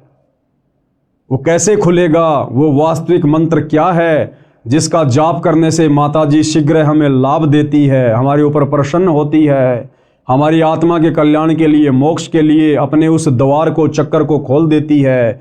वो मंत्र आज पूरी पृथ्वी पर केवल सतगुरु रामपाल जी के पास है, जिन मंत्रों का हम लाखों की संख्या में उनके भगत रोजाना सुमरण करते हैं। इसका भी द्वार बंद रहता है। इसको खोलने का भी एक मंत्र है जिसका जाप करना होता है, जिससे वश होकर, आकर्षित होकर यानी प्रसन्न होकर श्री देवी जी यानी दुर्गा जी जीवात्मा के लिए द्वार खोल देती है। फिर जीवात्मा ऊपर को, आगे को त्रिकुटी कमल की ओर चलती है। फिर कौन से कमल की यात्रा करती है जीवात्मा? त्रिकुटी कमल की। नंबर 6 त्रिकुटी कमल। त्रिकुटी कमल या चक्र, इसकी 2 पंखुड़ियां हैं। एक का रंग काला है, दूसरी का सफेद है। सफेद में परम अक्षर ब्रह्म यानी कबीर देव संत रूप में विराजमान है, यानी सतगुरु रूप में विराजमान है, सतगुरु उपाधि है। काले रंग वाली में काल ब्रह्म भी संत रूप में विराजमान है। वह भी परम अक्षर ब्रह्म जैसा रूप धारण करता है ताकि जीवों को भ्रमित करके अपने जाल में रख सके। इस स्थान पर पहुंचने के पश्चात जीवात्मा समझो ऐसी स्थिति में पहुंच जाती है जैसे कोई विदेश गया हो और स्वदेश लौटने के लिए एयरपोर्ट यानी हवाई अड्डे पर पहुंच जाता है। वहां से जहां जहां जाना होता है उसको उसी वायुयान में बैठा दिया जाता है। यहां से सीधा जीवात्मा को धर्मराय यानी न्यायाधीश यानी तीनों लोकों में जो सबका अकाउंट करता है, न्यायाधीश जिसको धर्मराय धर्मराज भी कहते हैं, उसकी दरगाह यानी न्यायालय में यानी उसके ऑफिस में ले जाया जाता है। वहां सबका धर्म कर्मों व पाप कर्मों का हिसाब लेखा जोखा होता है। इसके बाद जैसे कोई श्री विष्णु जी का भगत है उसको विष्णु जी के लोक में भेजा जाता है। जो श्री शिव जी का उपासक है उसे शिव जी के लोक में भेजा जाता है। जो अन्य देवता का पुजारी है उसे उसके पास भेजा जाता है। जो माता श्री देवी दुर्गा जी का साधक यानी भगत है, साधिका है, उसे श्री देवी जी के लोक में भेजा जाता है। अन्य जो पापी हैं उनको नरक या अन्य प्राणियों के शरीरों में भी कर्मानुसार भेज दिया जाता है। और जिन लोगों ने खाली ब्रह्मा विष्णु महेश तक की साधना की, माता जी तक की साधना की, वो भाई और बहनों उनके लोकों में कब तक रहेंगे? जब तक उन्होंने मनुष्य जन्म में रहकर जैसा भी दान पुण्य किया, धर्म किया, भक्ति की, जितनी उन्होंने अपनी भक्ति वाली बैटरी चार्ज की, तब तक ही वो आत्माएं श्री ब्रह्मा के लोक में, श्री विष्णु के लोक में, श्री शिव जी के लोक में, गणेश जी के लोक में, माता जी के लोक में थोड़े बहुत समय के लिए रह सकते हैं। और जैसे उनकी भक्ति समाप्त होगी, दान धर्म की कमाई समाप्त होगी, उसी समय उनको वहाँ से उनकी मृत्यु करके नरक में पटक दिया जाएगा। फिर 84 लाख योनियों में डाल दिया जाएगा। फिर इस पृथ्वी पर कभी उनको मनुष्य जन्म प्राप्त होगा। और ये चक्कर भाइयों और बहनों जब तक हमें सच्चा सतगुरु तत्वदर्शी संत नहीं मिलता है तब तक असंख्य युगों से अनवरत बार बार चलता रहता है, जिसको जन्म और मरण की प्रक्रिया कहते हैं। 7वां कमल है सहस्त्र कमल। इस कमल की 1000 पंखुड़ियां हैं। इनमें काल ब्रह्म, कौन है ये काल ब्रह्म? जब आप सृष्टि रचना पढ़ेंगे सतगुरु रामपाल जी के मुख से इस पुस्तक में या यूट्यूब पर वीडियो देखकर, तो आपको पता चलेगा कि ये काल ब्रह्म कौन है जो सहस्त्र कमल चक्कर में रहता है। यही है वास्तव में सारे फसाद की जड़, जिसने हम सबको सतलोक से यहाँ नीचे पटक दिया अपने जाल में फंसाकर। ये दुर्गा का पति है ये काल ब्रह्म, ये ब्रह्मा विष्णु महेश का ये पिताजी है काल ब्रह्म, जो यहाँ सबको भ्रमित करके रखता है। तो ये कहाँ रहता है? इस शरीर में बने इन कमलों में। ये सहस्त्र कमल चक्कर में रहता है।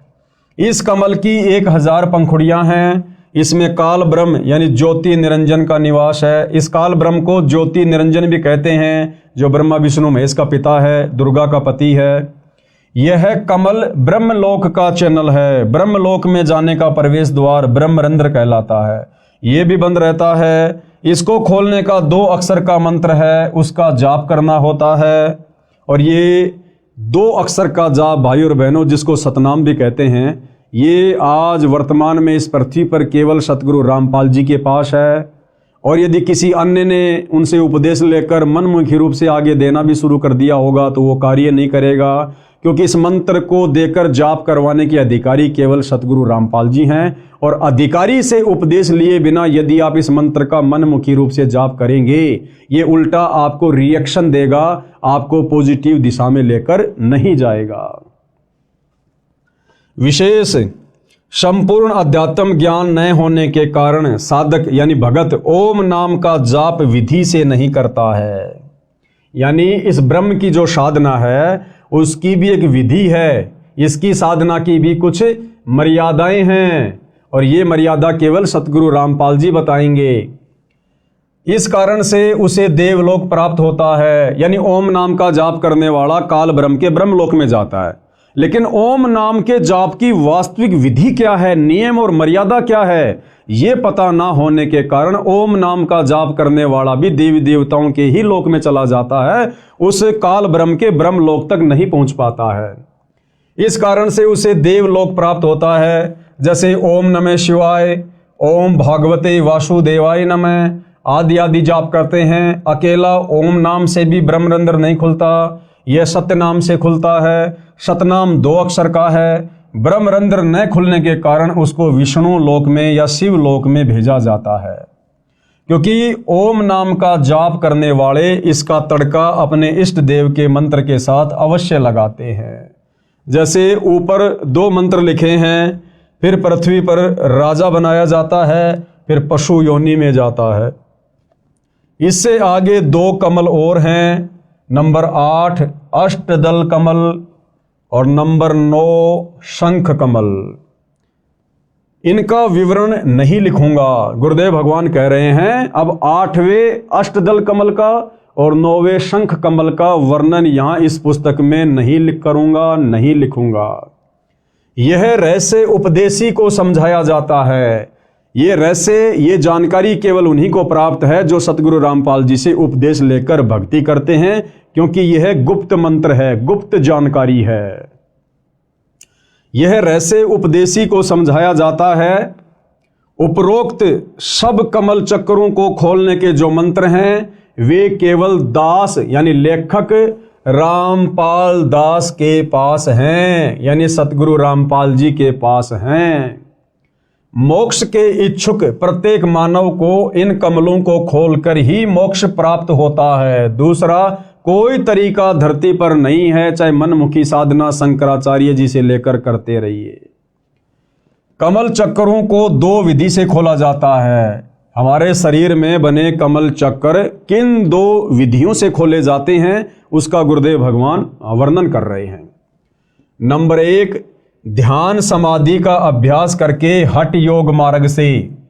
और ये जो साधना है भाई और बहनों, ध्यान समाधि वाली, हठ योग वाली, तप वाली, ये चारों वेदों और गीता जी के विपरीत है।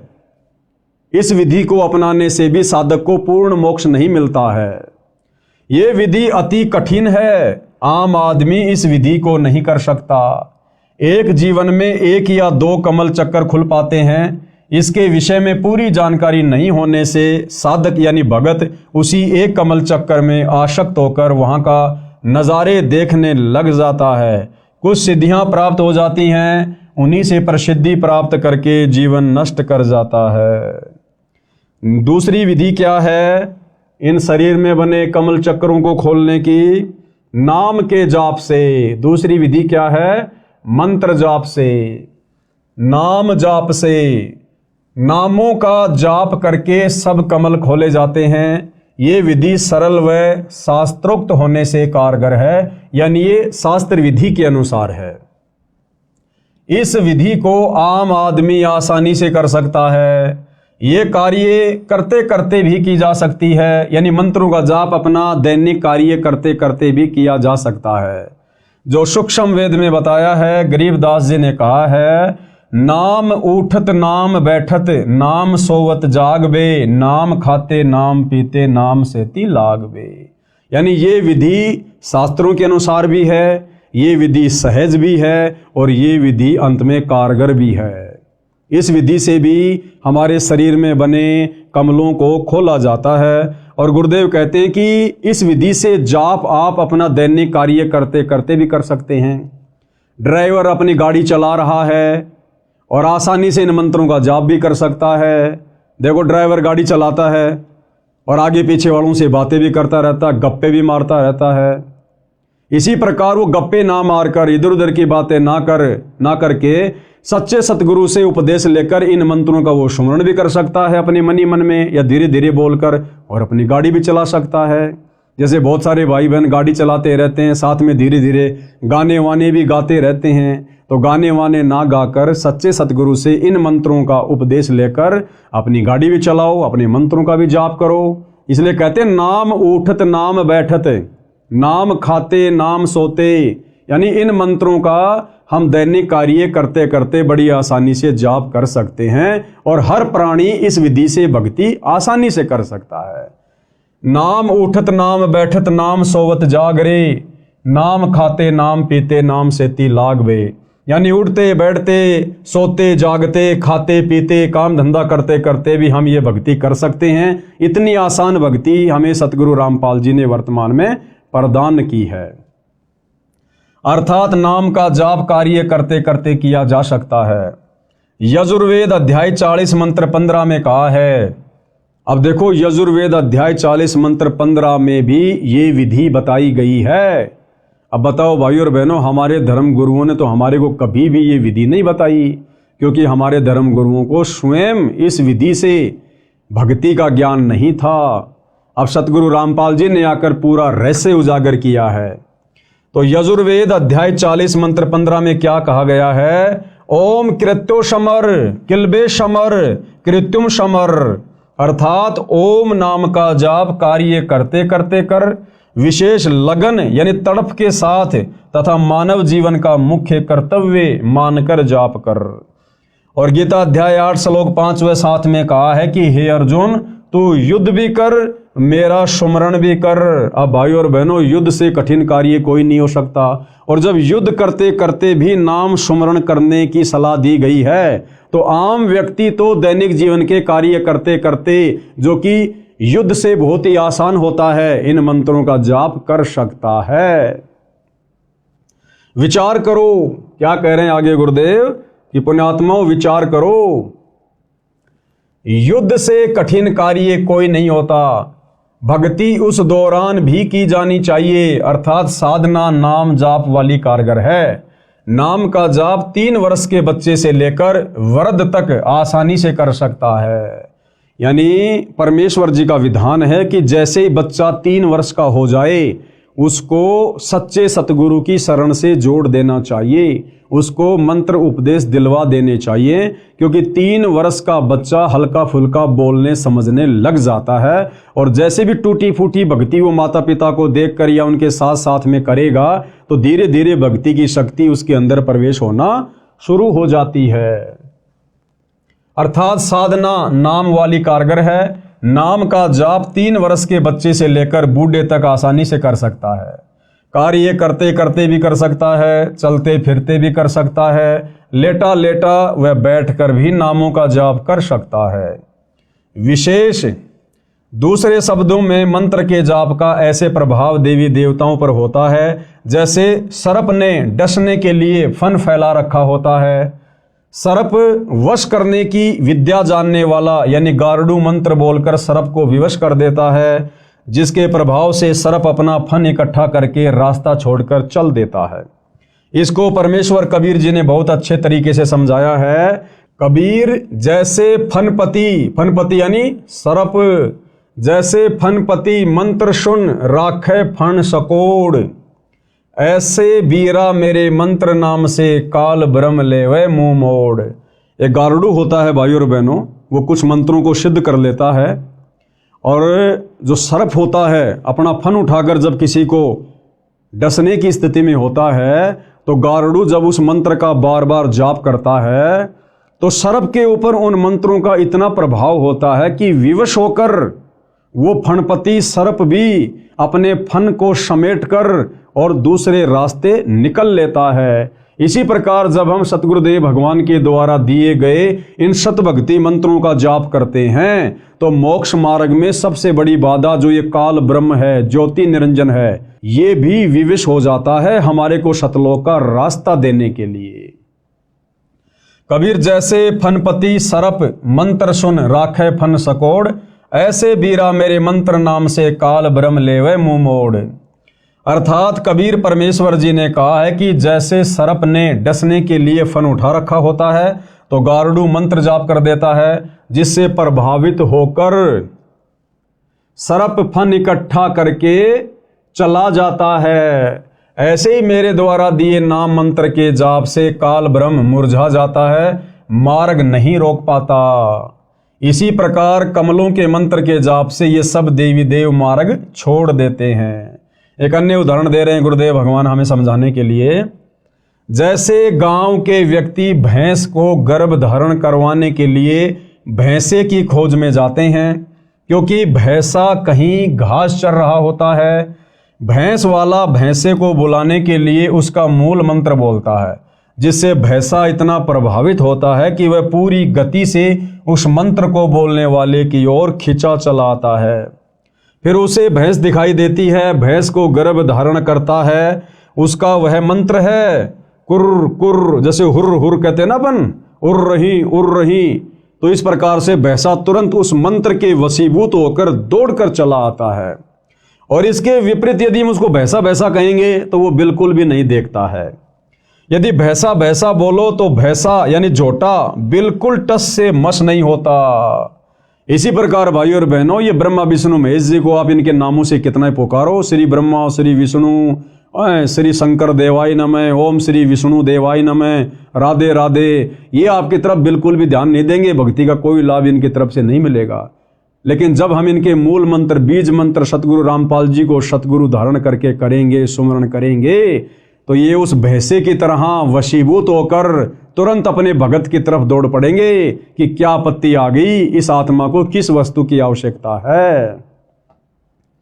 इसी प्रकार विष्णु विष्णु आदि नाम से श्री विष्णु देवता टस से मश नहीं होता, परंतु जो मंत्र दास बताता है यानी सतगुरु रामपाल जी हमें बताएंगे, उससे खींचा चला आता है और पूर्ण लाभ देता है।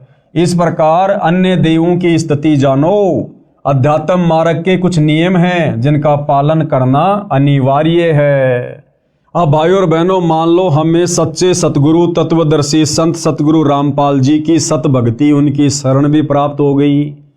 उन्होंने हमें ये बीज मंत्र भी दे दिए, मूल मंत्र भी दे दिए इन समस्त देवी देवताओं को जिन जिन की हमें आवश्यकता है।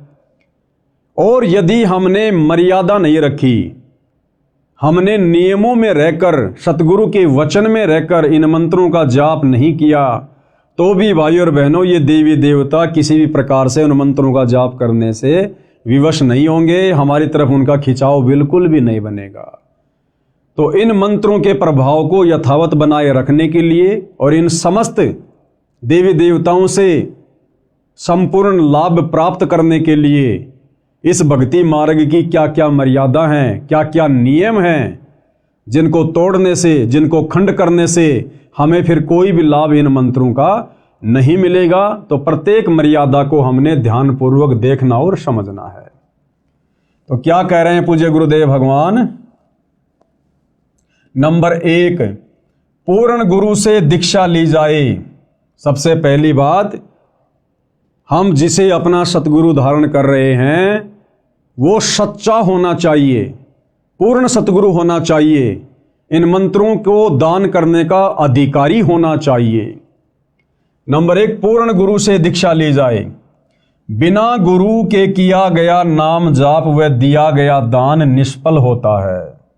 कबीर जी अपनी वाणी में कहते हैं, गुरु बिन माला फेरते, गुरु बिन देते दान, और गुरु बिन दोनों निष्फल है, पूछो वेद पुराण। यानी सच्चा गुरु धारण किए बिना हम कितने भी मंत्र जाप कर लें, हम कितना भी दान पुण्य करें, उसका हमें मोक्ष मार्ग में, मुक्ति के मार्ग में किसी प्रकार का कोई सहयोग प्राप्त नहीं होगा। बाकी ठीक, हम जैसा भी दान धर्म करेंगे उसका प्रतिफल हमें परमात्मा अवश्य देगा। जैसे आप देखते हैं भाई और बहनों, बड़े बड़े लोगों के घरों में कुत्ते होते हैं, वीआईपी कुत्ते, और वो कुत्ते अपने मालिकों के साथ उनकी गाड़ियों में चलते हैं। गाड़ी का मालिक और कुत्ता पीछे की सीट पर बैठा है और आप और हमारा जैसा एक मनुष्य आगे गाड़ी चला रहा है। यानी इंसान तो ड्राइवर है और कुत्ता मालिक बनकर पीछे बैठा हुआ है। उस कुत्ते के रहने के लिए बढ़िया मकान बना हुआ है। वेटनरी डॉक्टर महीने में, सप्ताह में एक बार उसको चेक करने आता है। गर्मी में उस कुत्ते के लिए एसी की सुविधा है, सर्दियों में हीटर की सुविधा है, और हर प्रकार से उसको नहलाया जाता है, हर प्रकार से उसकी देख रेख की जाती है। अब भाइयों और बहनों, वो कुत्ते वाली आत्मा कौन है? जो सुविधा वर्तमान में 80% मानव शरीरधारी स्त्री पुरुषों को प्राप्त नहीं है, वो सुविधा उस कुत्ते के शरीर में उस प्राणी को प्राप्त है। क्यों? क्योंकि वो कुत्ते वाली जीव आत्मा वही है जिसका पहले मनुष्य शरीर था, स्त्री या पुरुष का, और उसने बहुत सारा दान धर्म किया, उसने मंत्रों का जाप भी किया, भंडारे भी किए, कंबल भी बांटे, परंतु उसने सच्चा सतगुरु नहीं बनाया। उसने सच्चा सतगुरु धारण करके उन मंत्रों का जाप नहीं किया, दान पुण्य नहीं किया, बिना गुरु के भक्ति करता रहा, दान पुण्य करता रहा। तो बिना गुरु के भक्ति करने से, दान पुण्य करने से उसको मनुष्य जन्म प्राप्त नहीं हुआ। और उस दान पुण्य के प्रतिफल में, क्योंकि वो तो भगवान देता है, किसी का रखता नहीं है, उस दान पुण्य के प्रतिफल में उसको अगला जन्म मिल गया कुत्ते का, और बड़े सेठ के घर में मिल गया।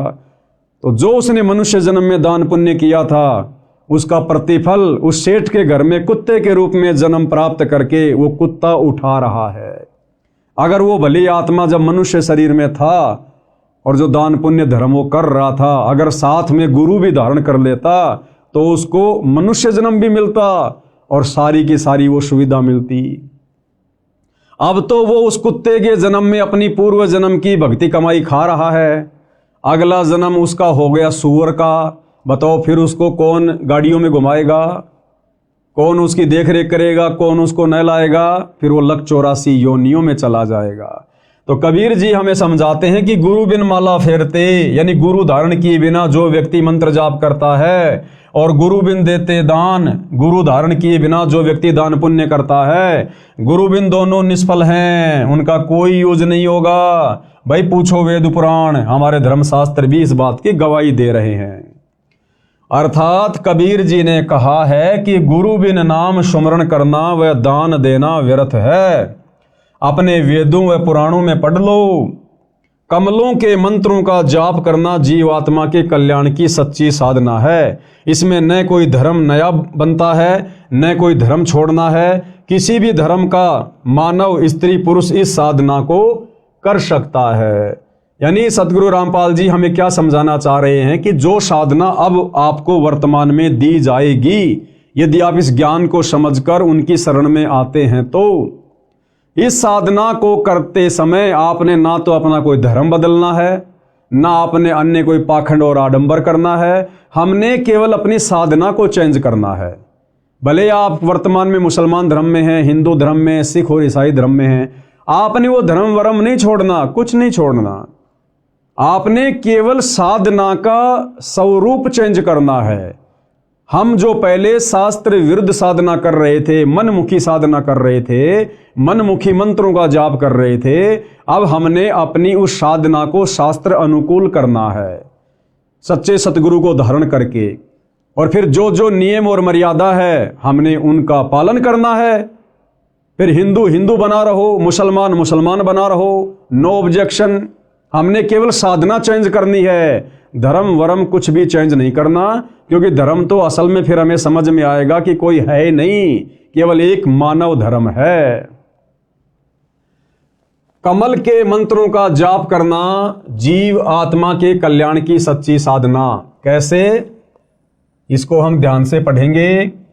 इसमें न कोई धर्म नया बनता है, न कोई धर्म छोड़ना है। किसी भी धर्म का मानव, स्त्री या पुरुष इस साधना यानी भक्ति को कर सकता है। वर्तमान में अधिकतर हिंदू समाज का कहना है कि रामपाल दास हिंदू धर्म का विरोधी है। ये सबसे पहले लोगों के दिलो दिमाग में आता है कि भाई सतगुरु रामपाल जी तो हिंदू धर्म के विरोधी हैं, वे तो हमारे देवी देवताओं की पूजा छुड़वाते हैं। नहीं भाई, ये हमारी सबसे बड़ी गलतफहमी है। अरे देवी देवताओं की पूजा, ब्रह्मा विष्णु महेश की पूजा सतगुरु रामपाल जी भला कैसे छुड़वा सकते हैं? ब्रह्मा विष्णु महेश की पूजा से, गणेश जी की पूजा से, देवी दुर्गा जी की साधना से तो ये भक्ति शुरू होती है। और इन देवी देवताओं के मंत्रों का जाप तो हम भगत, हम सतगुरु रामपाल जी के फॉलोवर अंतिम श्वास तक करते हैं और करते रहेंगे, क्योंकि हमारे शरीर में इन देवी देवताओं का निवास है, इनका वास है। तो सतगुरु रामपाल जी देवी देवताओं की साधना भक्ति छुड़वाते नहीं हैं, बल्कि इन देवी देवताओं की वास्तविक भक्ति करवाते हैं। जो भक्ति सतयुग में समाप्त हो चुकी थी, जो वास्तविक सनातनी साधना सतयुग में आगे चलकर समाप्त हो चुकी थी, वो साधना सतगुरु रामपाल जी सही तरीके से करवाते हैं। उनके सत्संग सुनते रहिए, पुस्तकें पढ़ते रहिए, एक एक चीज बिल्कुल क्लियर होती चली जाएगी। तो गुरुदेव भगवान उन आत्माओं की शंका का समाधान कर रहे हैं जो लोग कहते हैं कि संत रामपाल जी तो देवी देवताओं की भक्ति छुड़वाते हैं। ऊपर आपको एक चित्र के माध्यम से समझा दिया गया है कि हमारे प्रत्येक स्त्री या पुरुष के शरीर में इन्हीं देवी देवताओं का वास है, और उनके कमल चक्कर खोलने के लिए हमने उनके मंत्रों का जाप करना है। तो सतगुरु रामपाल जी तो उन्हीं का जाप देते हैं शुरुआती भक्ति में, जिसको प्रथम मंत्र कहते हैं। तो वो छुड़वाते नहीं हैं, वो इनकी वास्तविक भक्ति साधना बताते हैं। वर्तमान में अधिकतर हिंदू समाज का कहना है कि रामपाल दास हिंदू धर्म का विरोधी है। श्री ब्रह्मा जी, श्री विष्णु जी तथा श्री शिव जी की भक्ति छोड़ने को कहता है। इस विषय में आप स्वयं विचार करें कि क्या श्री ब्रह्मा जी, श्री विष्णु जी तथा श्री शिव जी की साधना छुड़वाई है या शास्त्र अनुकूल भक्ति बताई है? तो भाई और बहनों, शास्त्र अनुकूल भक्ति बता रहे हैं सतगुरु रामपाल जी, तो छुड़वा नहीं रहे। आगे क्या कह रहे हैं पूज्य गुरुदेव भगवान, हमने ध्यान से पढ़ने की आवश्यकता है।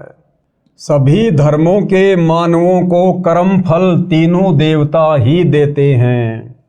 तीनों देवता ब्रह्मा विष्णु महेश जी, जितने भी मानव शरीरधारी स्त्री पुरुष हैं, जैसी भी वो भक्ति करते हैं, जैसे भी वो कर्म कुकर्म करते हैं, उनका फल ये तीनों देवता ब्रह्मा विष्णु महेश ही देते हैं।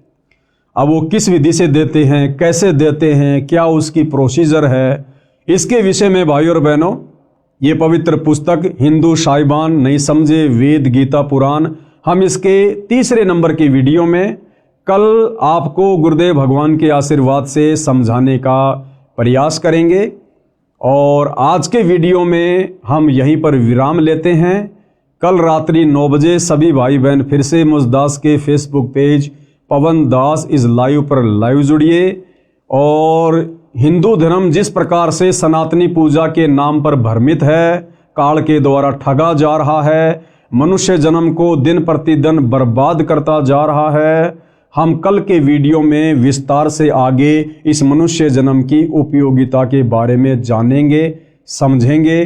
तब तक गुरुदेव भगवान हम सबको आज्ञा दे, आशीर्वाद दे। बंदी छोड़ सतगुरु रामपाल जी भगवान की जय हो।